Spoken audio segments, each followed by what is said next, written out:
جس نے زندگی فدا کر دی آپ پر، اس کو آپ تماشا مارتے ہو منہ پر؟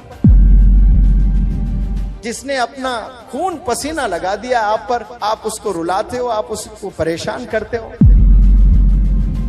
جب آپ پیدا ہوئے تھے بے پناہ خوش تھے کہ میرے گھر رحمت آئی ہے، لڑکی پیدا ہوئی ہے، اس کا صلہ 15 سال میں نوجوان بچی دے رہی ہے کسی کے ساتھ بھاگ کر۔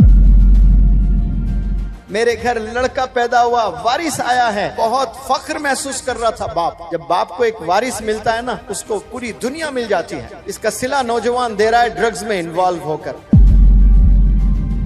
آپ کی امی، آپ کے ابو ایک ٹیم بن کر آپ پر فدا ہو گئے، آپ کی گرومنگ میں لگ گئے، آپ کے ریزنگ میں لگ گئے، کھلانے میں لگ گئے، پلانے میں لگ گئے، پہنانے میں لگ گئے، پڑھانے میں لگ گئے، اور 15 سال کے بعد آپ ریونج لے رہے ہو، بدلہ لے رہے ہو، ذلیل کر رہے ہو۔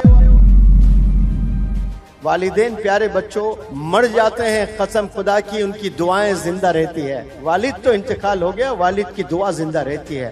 ماں انتقال ہو گیا، ماں کی دعائیں زندہ رہتی ہے۔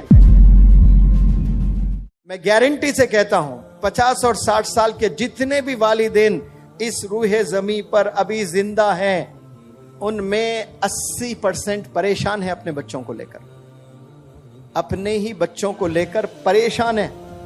اور جب آپ لوگ پیدا ہوئے تھے بے پناہ خوش تھے کہ میرے گھر رحمت آئی ہے، لڑکی پیدا ہوئی ہے، میرے گھر لڑکا پیدا ہوا، وارث آیا ہے، بہت فخر محسوس کر رہا تھا باپ۔ جب باپ کو ایک وارث ملتا ہے نا، اس کو پوری دنیا مل جاتی ہے۔ اور ایک بیٹی پیدا ہوتی ہے تو باپ بے پناہ خوش ہو جاتا ہے، یہ تو رحمت آئی ہے اللہ کی۔ بے پناہ، پیسے نہیں تھے، کہاں کہاں جا کر دوسروں سے ادھار لے کر دعوتیں کرنے لگا، بہت خوش تھا، بچوں کو اچھے اچھے کپڑے لانے لگا، کھلونے لانے لگا، جیب میں پیسے نہیں ہیں لیکن دوست سے ادھار لے کر چھوٹے چھوٹے کھلونے، جا کر بازار سے چاکلیٹ لانے لگا، آئس کریم کھلانے لگا، پارک لے جانے لگا، کیا کیا سب کرنے لگا۔ اس کا صلہ 15 سال میں نوجوان بچی دے رہی ہے کسی کے ساتھ بھاگ کر۔ اس کا صلہ نوجوان دے رہا ہے ڈرگز میں انوالو ہو کر۔ جو ٹیم بن گئے، آپ کی امی، آپ کے ابو ایک ٹیم بن کر آپ پر فدا ہو گئے، آپ کی گرومنگ میں لگ گئے، آپ کے ریزنگ میں لگ گئے، کھلانے میں لگ گئے، پلانے میں لگ گئے، پہنانے میں لگ گئے، پڑھانے میں لگ گئے، سارے آپ کے لیے کام دونوں مل کر ایز اے ٹیم کر رہے ہیں۔ اور 15 سال کے بعد آپ ریونج لے رہے ہو، بدلہ لے رہے ہو، ذلیل کر رہے ہو اپنے والدین کو۔ سوچنے کی بات ہے، جس نے زندگی فدا کر دی آپ پر، اس کو آپ تماشا مارتے ہو منہ پر؟ جس نے اپنا خون پسینہ لگا دیا آپ پر، آپ اس کو رلاتے ہو، آپ اس کو پریشان کرتے ہو؟ سوچے تھوڑا سا، آپ اکیلے تنہا کبھی ایسا بھی سوچے؟ جیسا آپ سوچتے ہو ویسا تو سوچ رہے ہیں، سب سوچ رہے ہیں۔ کبھی آپ میں جو بول رہا ہوں نا، اس پوائنٹ آف ویو سے بھی سوچئے گا، ارے ہاں بھائی سر جو بول رہے ہیں صحیح تو کہہ رہے ہیں۔ دونوں مل کر یہ زندگی فدا ہو گئے میرے پر، مجھ پر اپنے آپ کو کھپا دیے، یہ دونوں میرے لیے ہی جی رہے ہیں لوگ۔ ان کا کوئی اور مقصد نہیں ہے، کوئی ایم نہیں ہے، بس ان کا ایم یہ ہے کہ مجھے پڑھائیں، مجھے کھلائیں، مجھے پہنائیں، مجھے اچھی زندگی دیں، اور واپس میں کیا دے رہی ہوں؟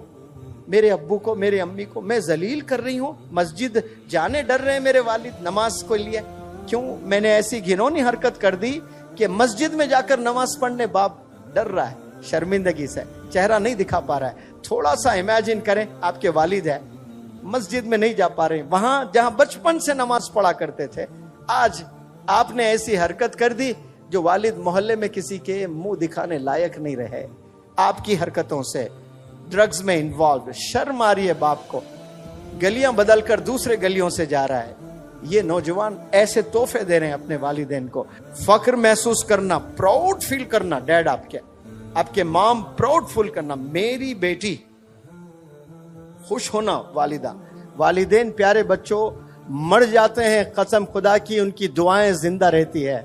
جو دعائیں آپ لوگ کو کیے تھے نا وہ ماضی میں، کبھی راتوں میں کیے، کبھی جمعے میں کیے، کبھی روزے کی حالت میں کیے، کبھی افطار کرتے ہوئے آنکھ سے آنسو بہائے آپ لوگ کے مستقبل کے لیے۔ والد تو انتقال ہو گیا، والد کی دعا زندہ رہتی ہے۔ ماں انتقال ہو گیا، ماں کی دعائیں زندہ رہتی ہے۔ تو دیکھنے کے لیے والدین زندہ نہیں ہوتے ہیں، لیکن وہ دعائیں زندہ رہتی ہیں اور وہ دعائیں آپ کو بلندیوں پر لے جاتی ہیں. اور آج اف بھی نہیں کہنا ہے, آپ اف تو دور ہاتھ بھی اٹھا رہے ہیں, تیز آواز میں بات کر رہے ہو, اونچی آواز میں بات کر رہے ہو, والدین کو رلا رہے ہو آپ لوگ. یہ رویے کو بدلیے, آپ ریسپیکٹ کرنا شروع کریں, پھر دیکھیں انشاءاللہ اللہ کیسے آپ کو چمکائے گا. سب لوگ کو چمکنے کا شوق ہے, کامیابی کا شوق سب کو ہے. فارمولا آپ کے پاس گھر میں ہے, کامیاب ہونے کا فارمولا آپ کے گھر میں ہے, دین میں بھی دنیا میں بھی. جنت میں جانا چاہتے ہو تو باپ دروازہ ہے, باپ کو رلا کر دروازہ لاک پڑا ہوا ہے, نہیں جا پاؤ گے آپ. ماں کے قدموں کے نیچے جنت ہے, ماں کو رلا کر, ماں کو ستا کر جنت کے خواب نہ دیکھا کریں آپ لوگ. تو جو بھی جنت میں جانے کے خواب دیکھ رہے ہیں وہ جنت آپ کے گھر میں ہے, گھر کے باہر نہیں ہے. آپ لوگ باہر تلاشتے ہیں, میکڈونلڈس میں تلاشتے ہیں, ریزورٹس میں تلاشتے ہیں, پارکس میں تلاشتے ہیں آپ لوگ. کتنے لوگ حج پر جاتے ہیں, لاکھوں, 30-35 لاکھ. کیا سب کے حج قبول ہوتے ہیں؟ سب کے نہیں قبول ہوتے ہیں, کچھ لوگ کے حج قبول ہوتے ہیں. ابا حضور آرام کر رہے ہیں صرف, اور آپ گئے کمرے میں دیکھ کر خوش ہوئے, یہ میرے ابا. مقبول حج کا ثواب ملے گا. کون سے حج کا ثواب؟ مقبول حج. ایک تو حج کا ثواب, ایک مقبول حج کا ثواب. یعنی گویا آپ کے حج کو اللہ نے قبول کر لیا, کیونکہ اللہ جانتا ہے سب کے پاس پیسے نہیں ہیں, سب حج پر نہیں جا سکتے. کوئی بیمار ہے حج پر نہیں جا سکتا, کوئی مخروص ہے حج پر نہیں جا سکتا, کوئی اپاہج ہے حج پر نہیں جا سکتا. وہ بندہ اپنے والدین کو مسکراتے ہوئے دیکھے, حج کا ثواب ملتا ہے. لیکن غفلت کی زندگی میں نوجوان جی رہے ہیں, انہیں پتہ ہی نہیں, اور حج پہ جاتے ہیں بڑے خوش ہوتے ہیں, والدین کو ستا رہے ہیں. تو اللہ کو ایسا حج بھی نہیں چاہیے, ایسے نماز بھی نہیں چاہیے جو والدین کو 365 دن رلاتے ہو. اور آپ حج پر بھی جا رہے ہو, سال میں 2 عمرے بھی کر رہے ہو, 5 وقت نماز بھی پڑھ رہے ہو, چیریٹی بھی دے رہے ہو, لیکن جو اصل کام آپ نے کرنا ہے گھر میں, جو والدین کی خدمت, ان کی ریسپیکٹ, وہ نہ کریں تو پھر کچھ نہیں ہے آپ لوگ.